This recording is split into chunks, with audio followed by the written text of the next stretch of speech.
um, again here to cover the remaining part of that flow measurement.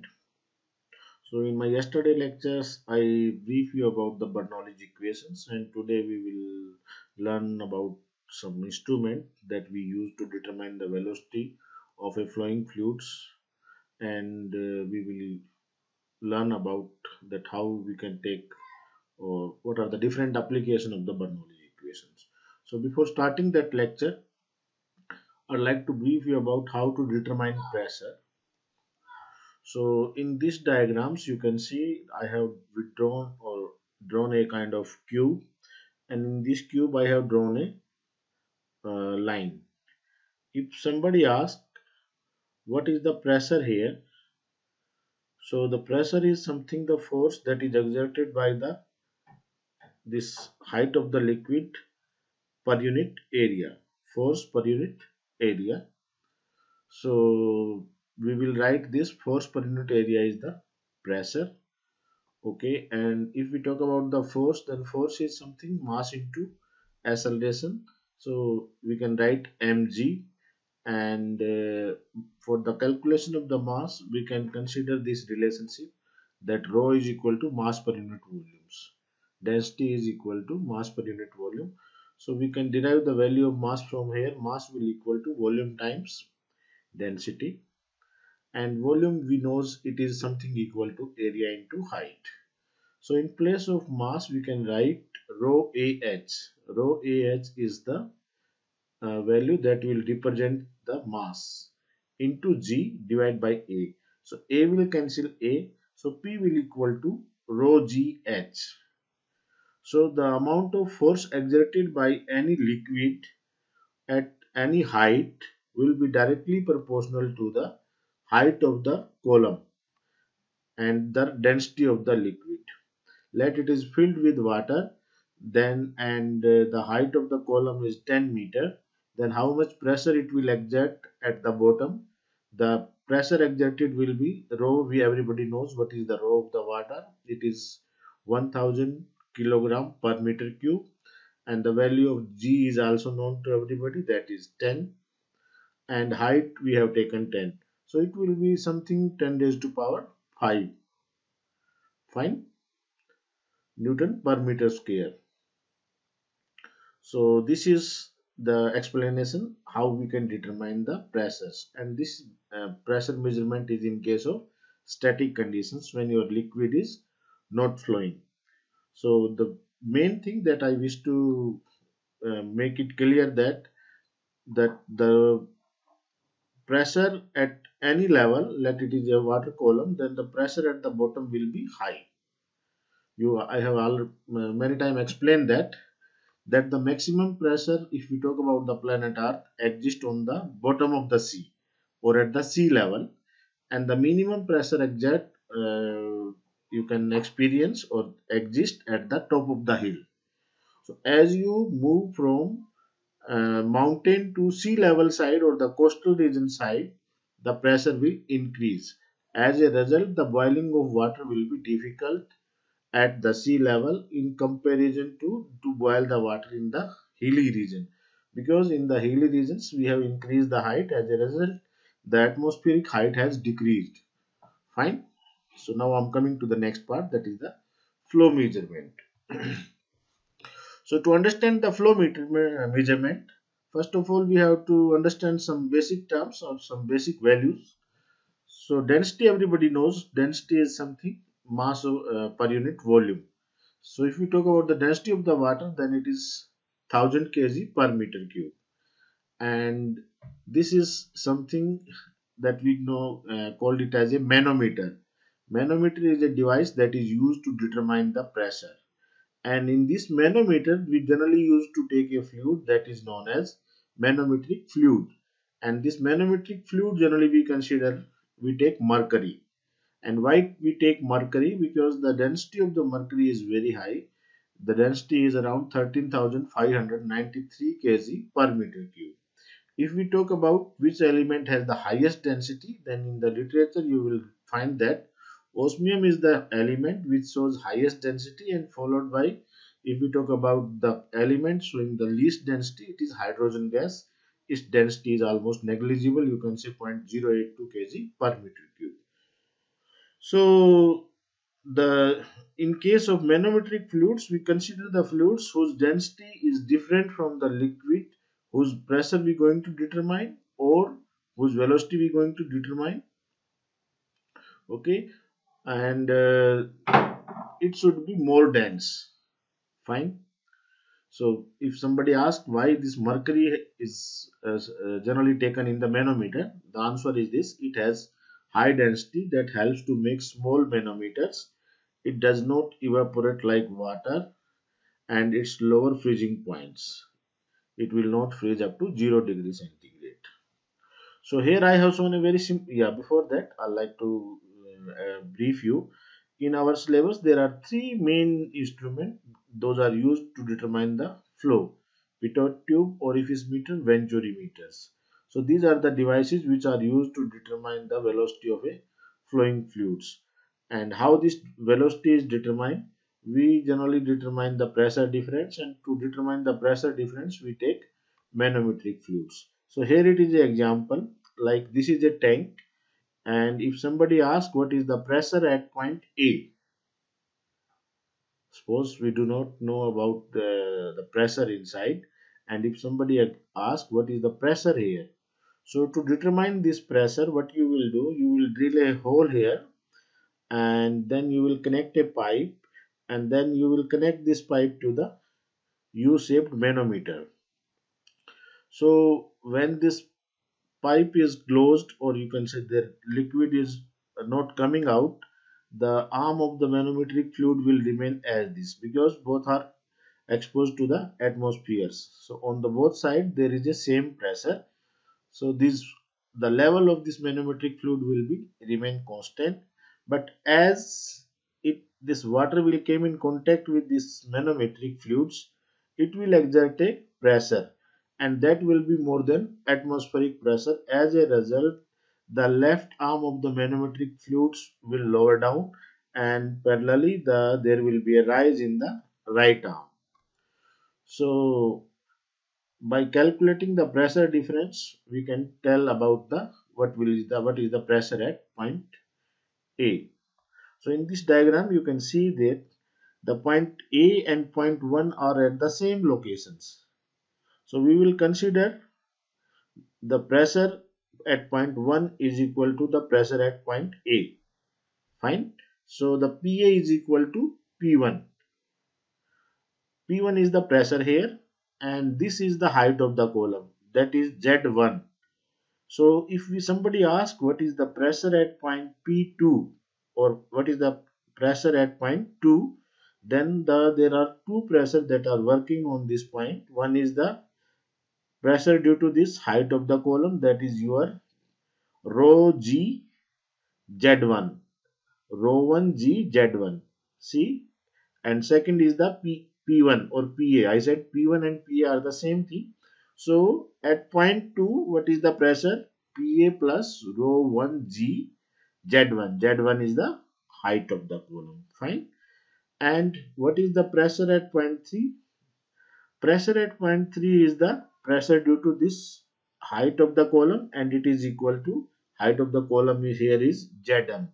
So it will equal to rho m GZm plus atmospheric pressures. Again repeating the pressure at this point and pressure at this point. Why I'm calculating pressure at 2 and pressure at 3? Because these 2 points are inside the manometric fluids, and when these 2 points are at the same elevation, then the pressure at point 2 will equal to pressure at point 3. If you will find out the value of pressure at point 2, pressure at point 2 is simply PA plus rho 1 G Z1, and pressure at point 3 is P atmospheric plus this value. Fine. So we can say that the P atmospheric is equal to, when you will shift this value from here to this side, it will get minus. So from here we can find out the value of PA. PA will equal to your this rho m G Z m minus this value plus P atmospheric pressures. So the density of this particular, like rho 1 is the density, let rho 1 is the density of the water and rho m is the density of the mercury. So here you can see the rho m is the very high, 13,593, and rho 1 is the density of the water. It is comparatively very less in comparison to your the fluid of manometric fluid. So generally we neglect these terms. So PA is simply equal to rho mg Zm plus P atmospheric. So the pressure at this point will be PA, and it will equal to rho mg Zm plus P atmospheric pressures. So this is how we determine the pressure. In the next slide, generally we used to talk about, first we talk about pitot tube, then we talk about orifice meter, then we talk about venturi meter. But I'm starting my derivations or my explanation with the venturi meter. Then I'll come to the pitot tube, and the working principle of orifice meter and venturi meter is almost similar. So I'll skip the orifice meter. Yeah, this is a kind of tube, and the major application of venturi meter is in the aircraft. How to determine the velocity of a moving aircraft. So this constructions, it is a constructions made up of metal in which there are three parts. One is the converging cone. So from here to here, this is the converging cone, and the angle between these two, what do you say, this line will equal to 21 degrees centigrade. In between there is a straight, or you can say horizontal area, that is known as throat, and then there is a diverging cone. So this air is introduced here. It enters at a speed of aircraft, or same principle we can apply for the determination of velocity of a moving fluids. If we keep this venturi meter in the path of the moving fluids, so the velocity, the liquid will enter with the same velocity as it has in this region. And then we have provided a constrictions where we have reduced the this cross section area. As a result, here the velocity will increase, because we know a1 v1 is equal to a2 v2. So here a1 is high and a2 is here is lesser. So the product of a1 v1 will equal to a2 v2. So quite obviously the v2 will be higher here. And then there is a diverging cone, and the angle of diverging cone is 6 degree. Fine. So how to determine, basically to determine the velocity of a moving fluid or a moving gas or moving aircraft, we fix this aperture. For example, if it is a flowing fluid, then we will fix this aperture in between the pipeline. Like we will connect here one pipeline, and then the liquid will pass through this venturimeter, and then we will get the flow here. So in between the pipeline we can fix this venturimeter, or if it is aircraft, then we will place this venturimeter down the, or you can say in the bottom part of the aircraft. Okay, fine. What will happen? See, we will attach here a U-tube, and in this U-tube we will take a manometric fluid. So initially you can assume that the level of the manometric fluids was in equal, or you can say the level was same in the both arm when there was no movement.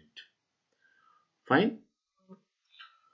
But as the liquid has start flowing, the liquid is flowing, so liquid will enter here, it will exert a pressure.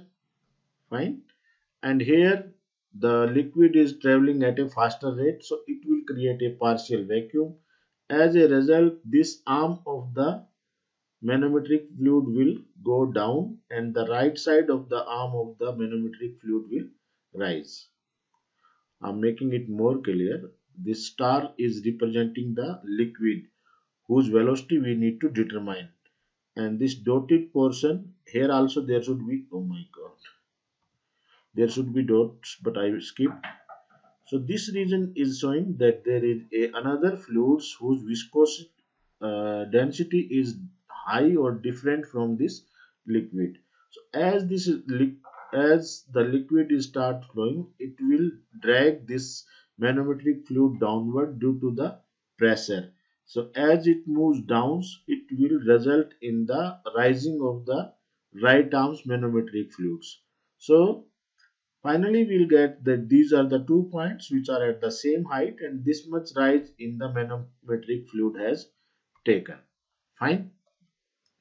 So how we will determine the velocity? For this we will consider a point 1 here. This is the point 1, and for the point 1 we take everything as a 1. Like, we consider that the cross section area of the pipe here is A1 and the liquid is traveling at a velocity V1 and the pressure exit here as P1, and we again isolate another point, that is the point 2, and at here the cross section area is A2, velocity is V2, pressure is P2.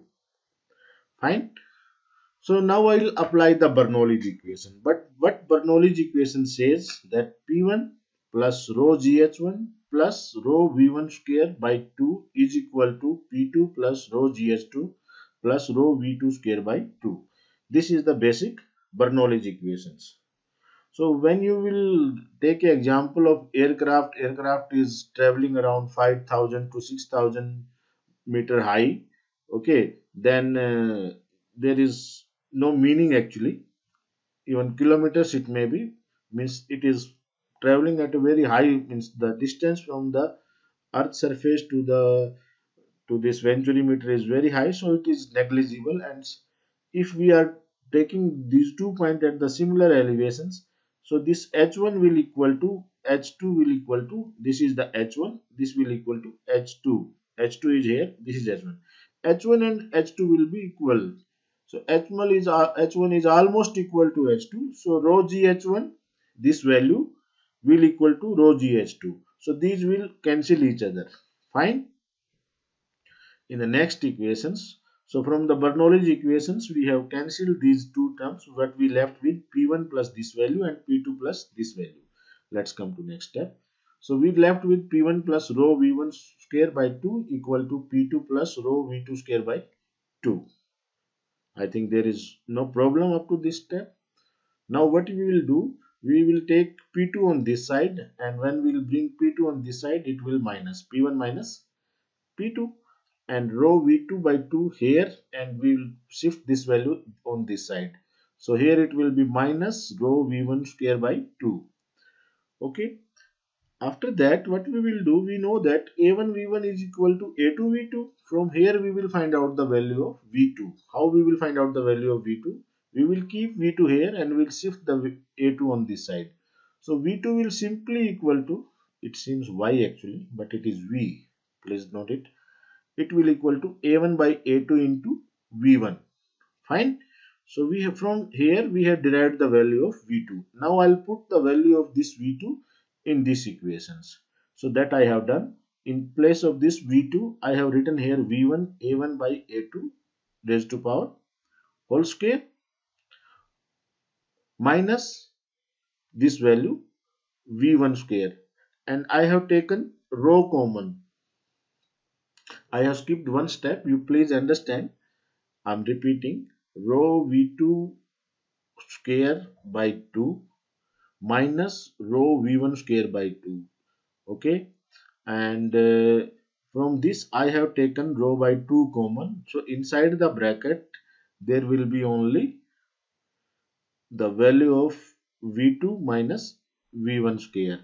So the value of V2 is this one that I have written here, and minus V1 square. So in the next step, P1 minus P2 will be rho by 2 we have taken common, and from here again I will take V1 square common. So inside the bracket what is left with, what we are left with, A1 by A2 whole square minus 1. Fine.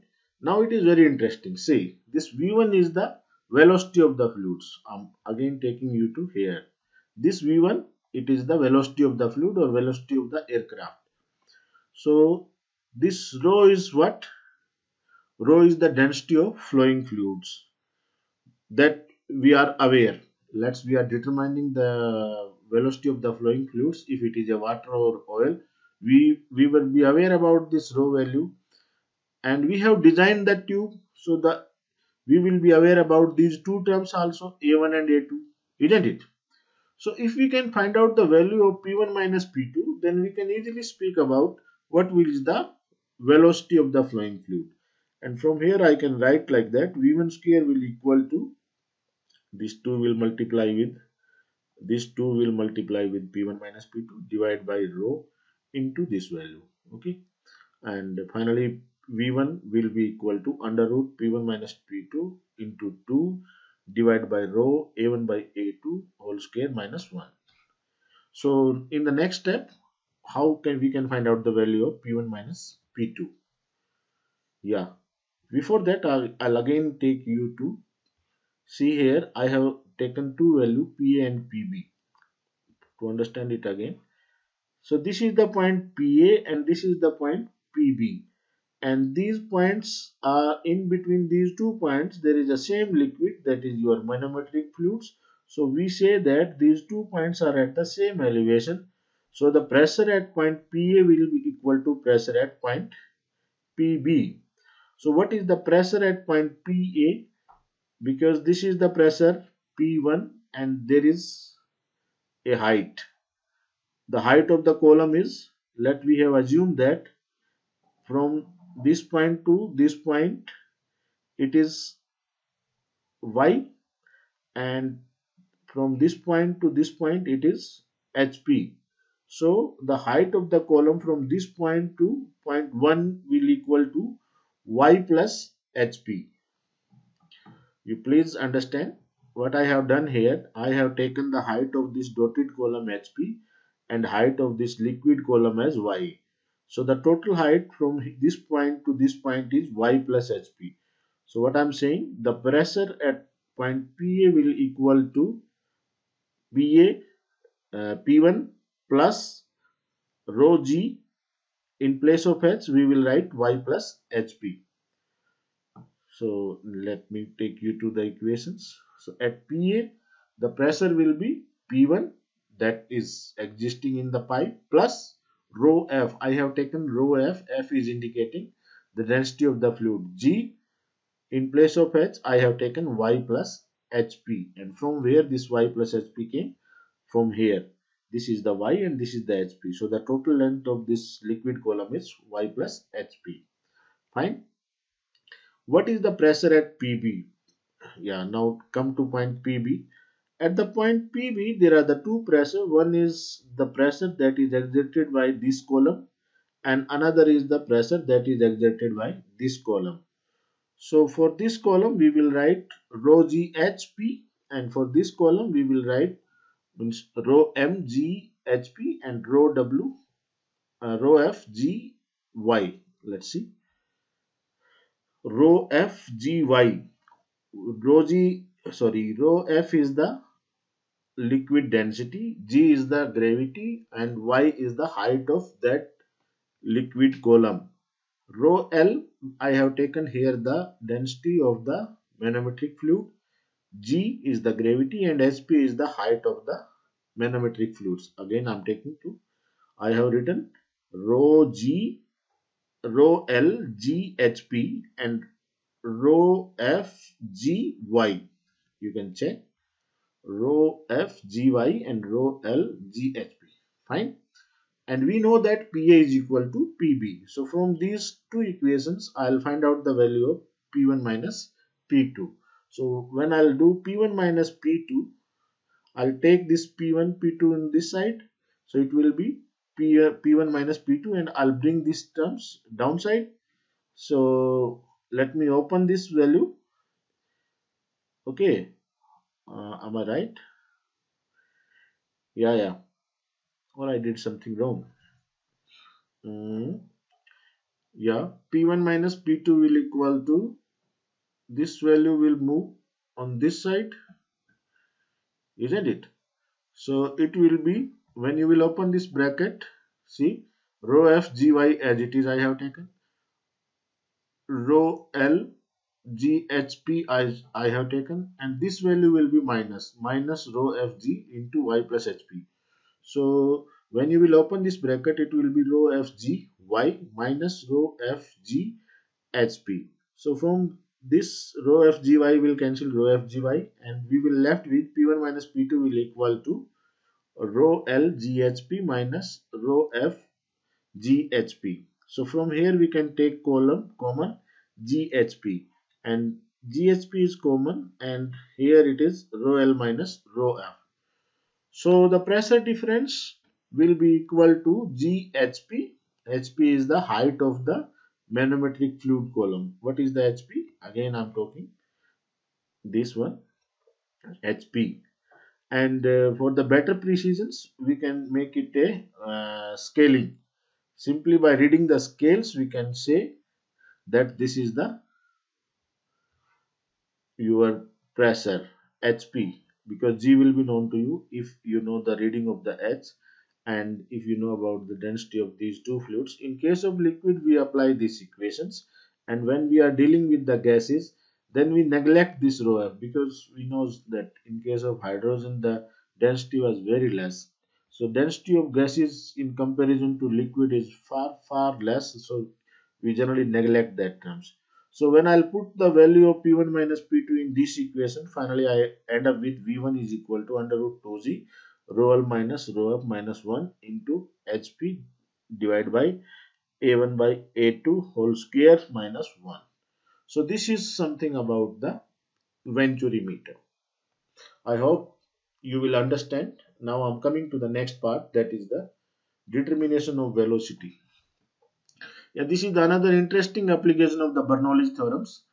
If somebody asks, let there is a big tank and it is filled with water, or if it is filled with liquid, and if you make a hole here, what will be the velocity of the liquid that is coming out from the hole? So you can explain, or you will be able to answer what will be the velocity of the liquid that is coming out from a big tank if we make a small hole. Fine. So to solve it, we will take 2 points. One is the point 1 that is on the top of the surface of the liquid, and another point is the 2 that is outside of the hole. And at point 1 and point 2, now we will apply Bernoulli's equation. Bernoulli's equation says P1 plus rho GH1 plus half rho V1 square will equal to P2 rho GH2 plus half rho V2 square. Fine. So here we says that this point 2 is outside the what you say tank. So here we consider H is equal to H0. Fine. And here the value of H is H1. So this H2 we have considered it equal to 0 because it is almost at the ground level. So it is a negligible height. So GH2 will be cancelled. Fine. In this case, this is the V1. V1 is the velocity of the liquid that will come down as the liquid will goes out. Sorry. So the liquid will come out at a very slow rate because it is a wide diameter and it is filled with water, and the water that is coming out is not that much that it can reduce or it can make a significant change in the velocity. So V1 will almost be very less, or it will be almost equal to 0. So from these equations we will left with P1 plus rho GH1 will equal to P2. Rho GH has been cancelled because H2 is equal to almost 0 plus half rho V2 square. Fine. This P1 and P2 are in the open. So the pressure that is exerting here, it is the P atmospheric, and at P2 also the pressure exerted is P atmospheric. So P1 is equal to P2 equal to P atmospheric. So from both sides P1 and P2 will be cancelled. So we are left with rho GH1 is equal to half rho V2 square. Fine. So we are dealing with the same liquid, so rho will be equal. So in the next step, rho will cancel rho. So what we left with half, GH1 or equal to half V2 square. So if you will solve these equations, if you will, then 2 will move that side, it will be 2GH, V2 square will equal to 2GH, and V2 will simply equal to under root 2GH. So by these equations you can find out the velocity of the liquid that is coming out from the a big tank if you make a tiny holes. And if you are aware, and what will be the applications, like you wish to allow to fall the water here or here wherever, then by determining, then you can, this equation can help you to make the hole, exact hole where you should make a hole in the tank, so that your water will fall at a prescribed distance. Fine. I'm coming to the next part, that is the pitot static tube. It is the very simple and the most widely used equipment to determine the flow characteristic or the velocity of a moving fluids. It is very simple instrument. See, it is a U type of the test tube, and it has been bent on the top, and the opening of the tube is in line with the fluid motions. Like this fluid is traveling from this direction, so it will strike to the here.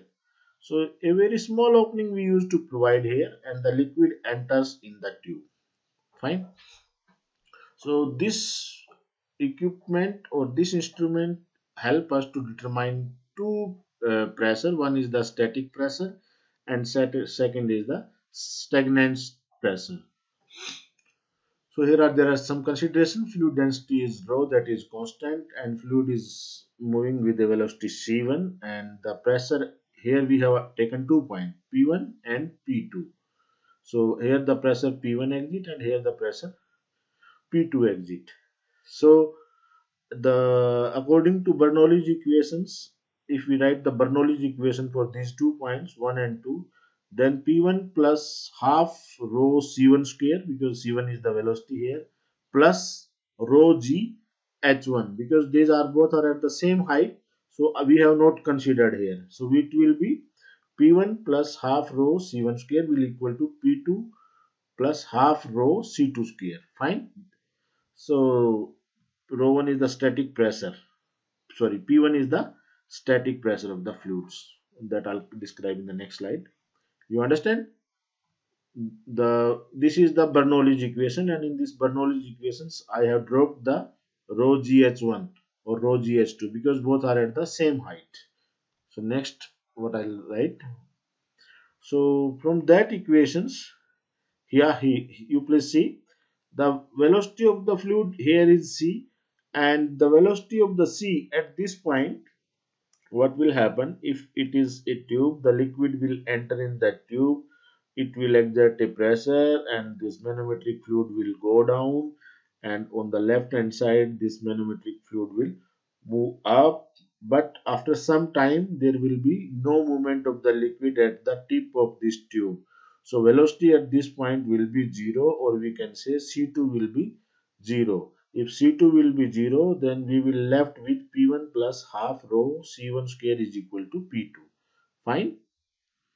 So this I have written P2 will equal to P1 plus half rho C1 square. So this P1 is known as static pressure, and thus pressure, this P1 plus this half rho C1 square, this is known as the dynamic pressure. The sum of the static pressure and dynamic pressure is known as total pressure, and this total pressure is also known as stagnation pressures. Since C2 is 0, so dynamic pressure at the pitot tube will be 0. That we have already cancelled. You may understand, I think. So from here, what we left with, yeah, we can easily find out the value of this C1. C1 is the velocity of moving fluids if we have the difference of P2 minus P1, and then we can divide it by, multiply by 2 and divide by rho. So simply it will be, yeah, in the previous case we have determined the value of this P1 and P2. Na? How we have determined? Here it was the case, P1 minus P2 was equal to rho GHP, rho L minus rho F. So same funda we will apply here, and it will equal to P2 minus P1 is equal to rho M. Rho M is the density of the manometric fluid, minus rho is the density of the liquid that we are estimating, into G HP. HP is the height of the columns of the manometric fluids, this one. So from here we have find out the value of P2 minus P1. So yeah, this that I have already discussed, that Z1 is equal to Z2 and C2 are equal to 0. So the P1, the P2 is equal to P1, this one, and this row half row C1 square is equal to P2 minus P1. The value of P2 minus P1. Yeah, from here we can find out the value of the viscosity, this velocity. Fine. What has written? P2 is equal to P1 plus half rho C1 square. So the half rho C1 square will equal to P2 minus P1, and the C1 will equal to under root 2 P2 minus P1 by rho. In place of P2 minus P1, we will place this value and we can find out the value of velocity of a moving fluids. Fine. There is another deviation. This is the diagrams. This is the pitot tube, which is generally used to determine the velocity of a moving gas. So here there is a bit on another type of arrangement in which there are the two tubes, concentric tubes. So one tube is having opening in the front, and at this point we determine the stagnant pressure, and over the it there is another tube, and in that tube on the surface there are some holes, and at these holes we determine the static pressure. How to see? The liquid that is coming in, it will strike here and it will travel to this arm and it will go like that, and here it is the liquid that is uh, coming from the outside and it will go down there. So this is exerting force, and we have connected here. It is same like the previous case. Yeah, it is same like previous case, just some modification has been done. So in this case also we will isolate one point here and one point here, same like P1 and P2, and then we will say that the pressure difference will be determined by using the same principle, and we can find out the value of C. This C1 will be again equal to 2P2 to P2 minus P1 by rho, as in the previous case. So this is all about,